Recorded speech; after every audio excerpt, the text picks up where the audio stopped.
Hi guys! Magandang gabi sa inyong lahat. Ako po si June and welcome sa panibagong episode ng ating vlog. Nag-report na naman ang Pangulo at nang uuto na naman. Talagang patuloy na nambubudol itong Pangulo natin na inaakala niya na maibabalik niya yung dati, yung 2022 kung saan talagang pinagkakaguluhan siya, maraming nagpapapicture. Gusto niyang manumbalik yung confidence and trust ng taong bayan. Pero kahit anong gawin ninyo, wala nang epekto. Hindi na yan babalik. Siguro kailangan nyo na lang talaga na magbayad ng troll at mga vlogger. Yan na lang ang bumubuhay sa Pangulo natin balita natin, yung mga troll pala, may mga class pa yan. May class A, may class B, ganun din sa vlogger. Siguro, pagdating sa troll, yung mga class A, yan sila Trillanes yan. Sila Hontiveros, mga class A yan. At yung iba pang mga kilala, sila Cielo Magno, o kung siya man ay troll ni BBM, o ni Romualdez. Di ba? Alam ko, troll dito ni Romualdez yung mga kongresista, mga party list na talagang hayagang nagtatanggol kay presidente, kay Pangulo, at si Ping Lacson. Yan siguro yung mga troll na class A na talagang maleta kung bayaran. Yan na lang ang bumubuhay kay Pangulo, kay PBBM. At ang report daw niya ay ito, yung isinuli ni Alcantara na 110 million. Ayan, punong-puno ng pera yung lamesa. Parang isang dangkal lang, pwede na sa akin yan. Okay na sa akin yan. At itong air asset daw ni Saldico, kukumpiskahin na raw nila. Yan ang mga report ni PBBM. At idamay na rin natin, babalikan natin itong si Secretary Roque, na kung saan sinasabi niya yung 500 pesos daw ay pwede ng pang Noche Buena sa pamilyang Pilipino. At mayroong sinabi si Justice Carpio tungkol po sa ating Constitution doon sa succession to presidency. Kasi yung mga makakaliwa ayaw nila kay Sara Duterte na pumalit kay PBBM. So mamaya-maya yan at tatalakayin natin. Pero bago ang lahat, ini-invite ko po kayo na mag-like dito sa ating channel, sa ating video, at mag-subscribe. Dahil importante po yung ating yung inyong pag-like at pag-subscribe. At yan naman po ay libre, wala pong bayad yan. So mag-like na po kayo at mag-subscribe.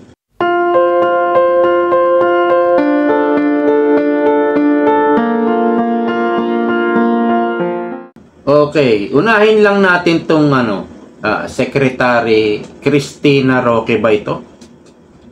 Cristina Roque. Ayan siya pala ito.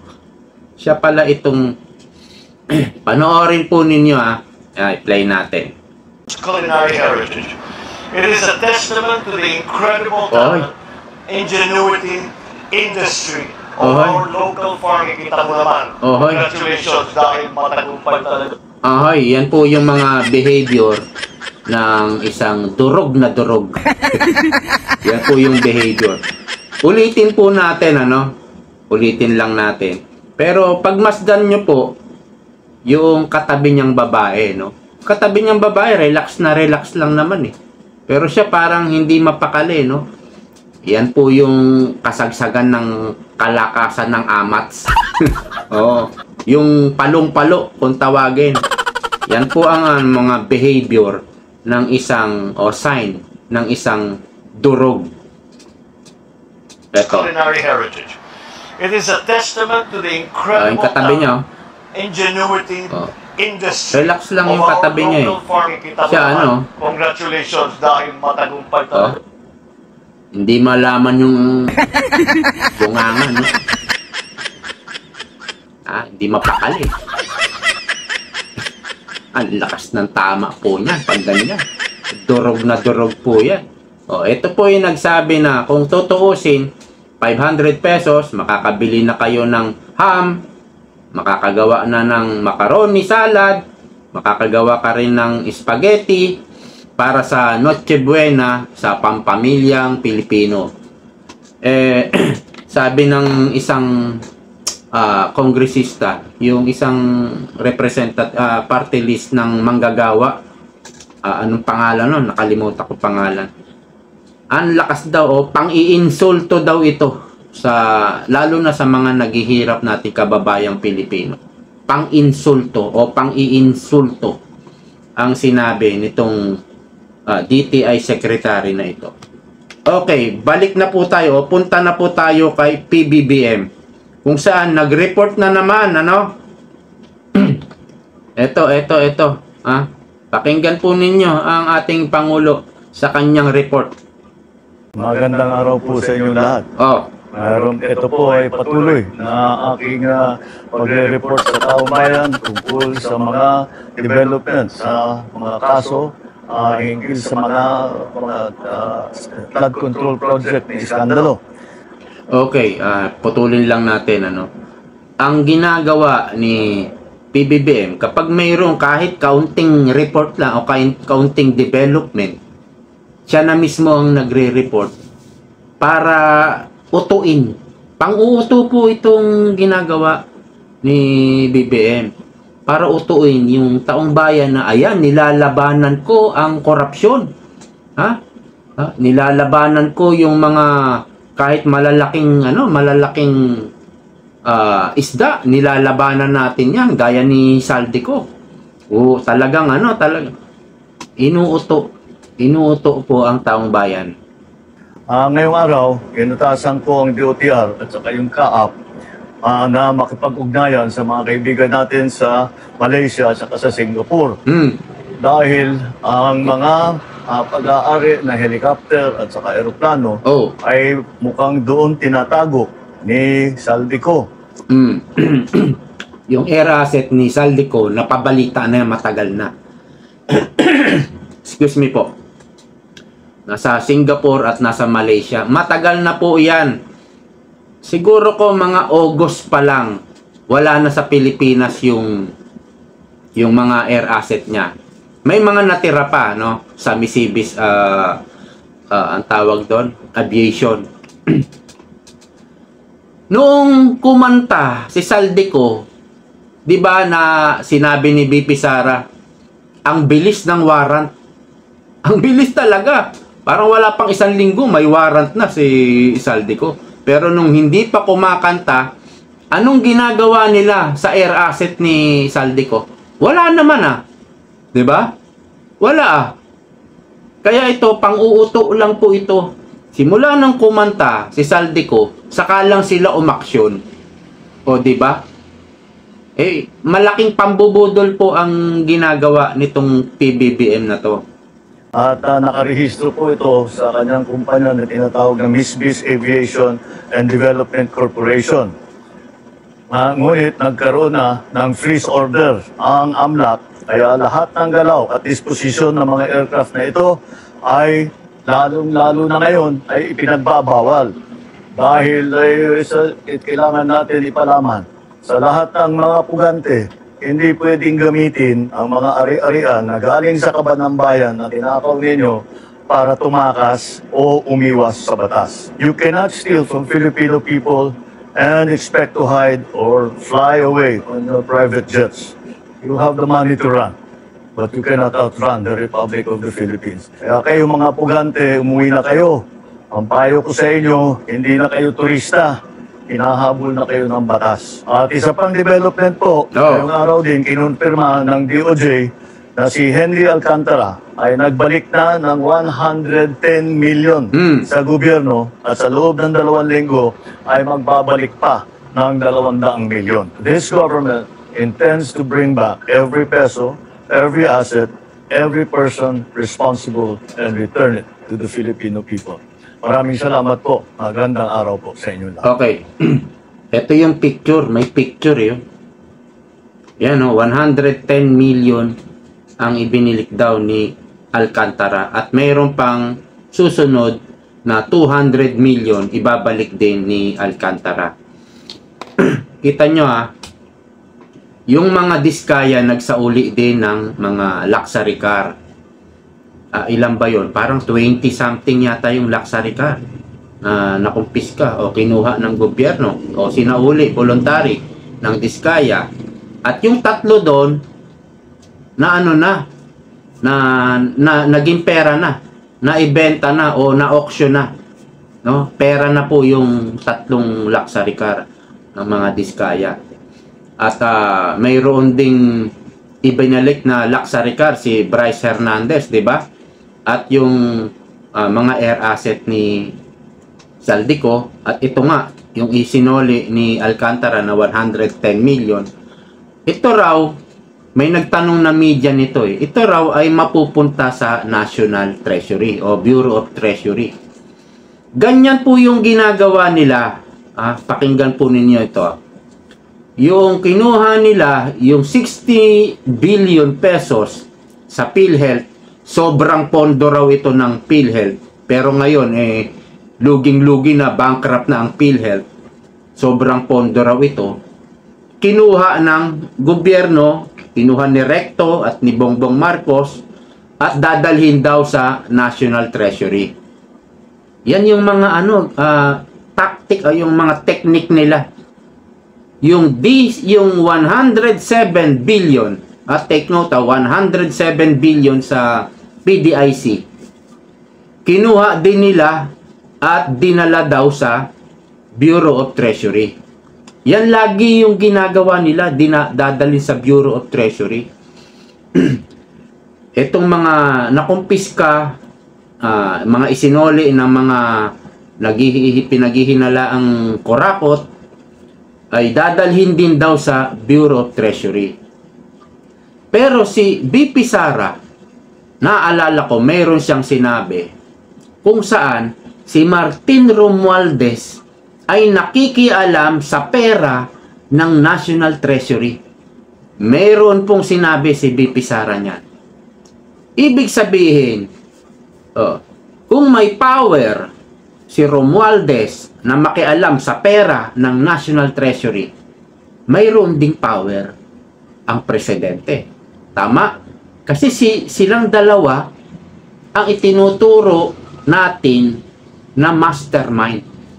Alright?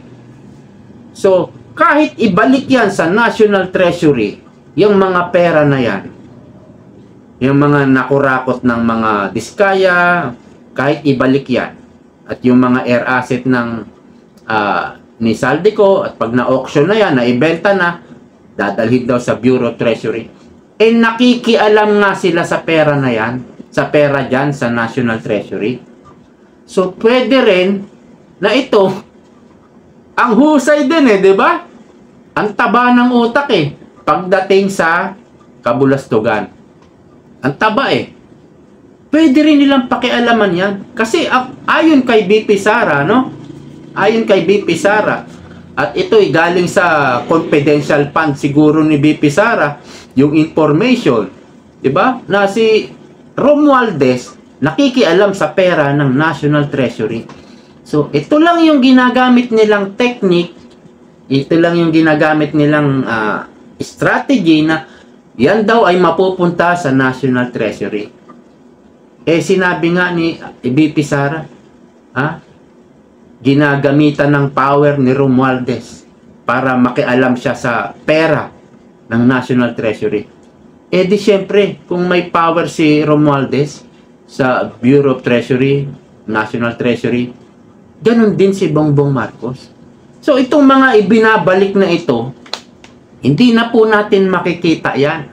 Walang sigurado yan. Walang transparency dyan. Walang accountability dyan na mangyayari.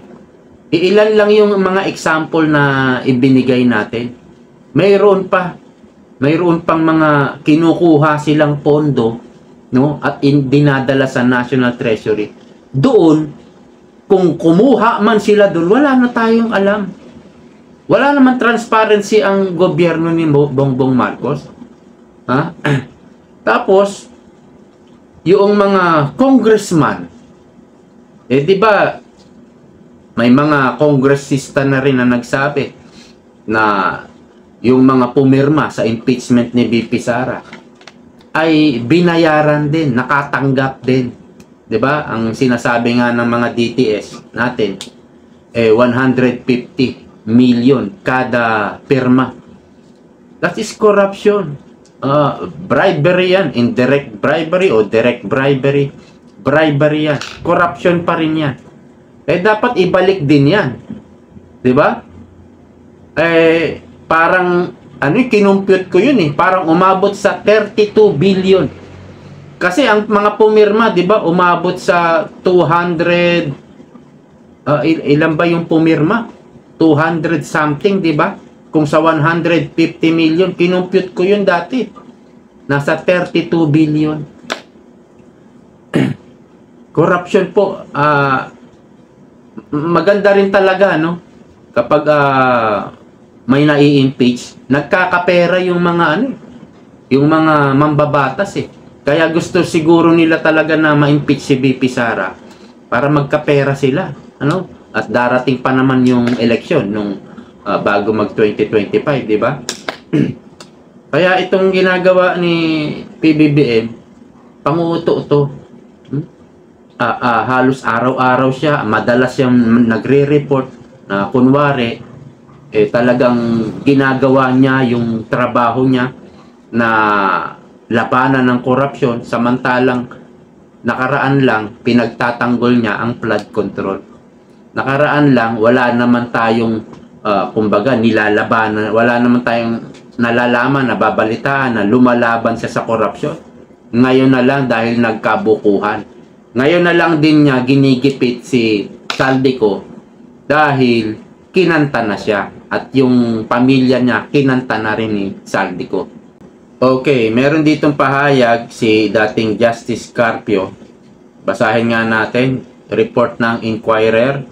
Retired Supreme Court Justice Antonio Carpio on Thursday emphasized that the Philippine Constitution provides a clear line of presidential succession, rejecting suggestions that a civilian junta or military junta could take over. Ni-reject daw yan ni Carpio.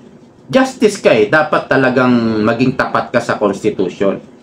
At ang Constitution provides clear line of succession to presidency.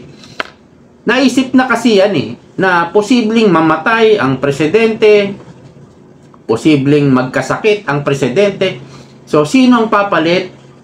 Ayan na nga yung vice president.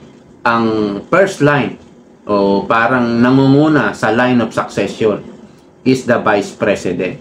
Kaya nga ginawa yung constitution na yan dahil pinaghandaan na po yan. Kaya lang, itong mga NPA, mga komunistang mga bandido na anti-Duterte, kaya lang naman nila ayaw kay VP Sara dahil sigurado pag naupo si VP Sara, tatapusin ang insurgency sa Pilipinas. Natapos na nila yung insurgency sa Davao City. Sa Mindanao, marami ng mga turista. Dati po, walang mga turistang pumupunta dyan. Nagsasabugan yung mga lugar dyan. Puro pasabog po. Talagang literal na sumasabog. Ang bus, ang tricycle, ang motor, yung mga building, mga eskwelahan, sumasabog po talaga. Dahil sa mga bandido, mga terorista. Ngayon po, maayos na ang Mindanao. Especially ang Davao. Na talagang marami daw diyang NPA. Ngayon, maayos na. Dahil po yan sa pagsusumikap ng mga Duterte. Kaya, takot na takot. Alam nila Alam nila tatapusin sila ni VP Sara, yung mga makakaliwa na yan. Kaya lang, marami na rin pong mga makakaliwa, komunista na nasa gobyerno, mga kongresista, at hindi lang yun, may mga USEC, may mga ASEC, baka may sekretary na rin na na-appoint si BBM na komunista rin eh. Nandyan din yung mga komunista sa simbahan, sa paaralan, at maaring nasa korte. Judge, maari po. Dahil may mga pinag-aaral po, simula pa nung 70 years na yata ang, tama ba? 70 years na yata ang, ang CPP, NPA, NTF. Yung kilusan nila, 70 years. Alam nyo ba, nagpapaaral sila. Nagpapaaral sila, sagot ng kilusan, yung pagpapaaral nila, at ang siguro ang kurso nito ay magiging teacher balang araw, pag gumraduate. Ito naman ay maaring abogado, balang araw, pwedeng maging abogado ng mga miyembro ng kilusan. Nagpapaaral sila. O kaya nag-aano sila ng pondo eh. Nagpapaaral din sila siguro para maging isang politiko. Nagpapaaral din sila para maging isang judge. Opo. Katunayan po, mayroon akong pinsan ang nagpaaral sa kanya ay kilusan. Member po ng CPP, NPA, NDF ang aking pinsan. Hindi ko lang alam kung ano siya, kung CPP o NDF. Hindi naman po siya namundok. Hindi po siya namundok. So, nandun lang sa CPP o NDF. Hindi po siya NPA. Hindi siya namundok eh. Ang kilusan po ang nagpaaral sa kanya. Bata pa kami, alam na namin ang nagpapaaral sa kanya, ang kilusan. Alam na po namin, bata pa kami. Siguro mga high school pa lang kami. Alam namin, o college na kami no. Kaya alam ko yan. May mga pinag-aaral yan. Naisip na nila yan eh. Naisip nila para magkaroon sila ng connection. Magkaroon sila ng lakas, ng power, kahit hindi malaking power. Diba? Kung may connection ka sa korte. Kaya ako nagtataka minsan eh, yung mga kaso ng mga absuelto eh. Absuelto. Baka meron talaga sila. Kaya lang eh, kung hindi naman natapat na yung kaso nila, hindi natapat doon sa judge na kasamahan nila. Ayun yung problema. So, ano lang yan, gapangan na lang din yan. Kapangan. Kaya kailangan din nila ng pondo, kailangan nila ng pera para sa mga kabulastugan nila. So, yan po, naibahagi ko lang. Okay, hanggang dito na lamang po. Maraming salamat sa patuloy na pagsuporta. Ingat po kayo. See you next time. Bye-bye.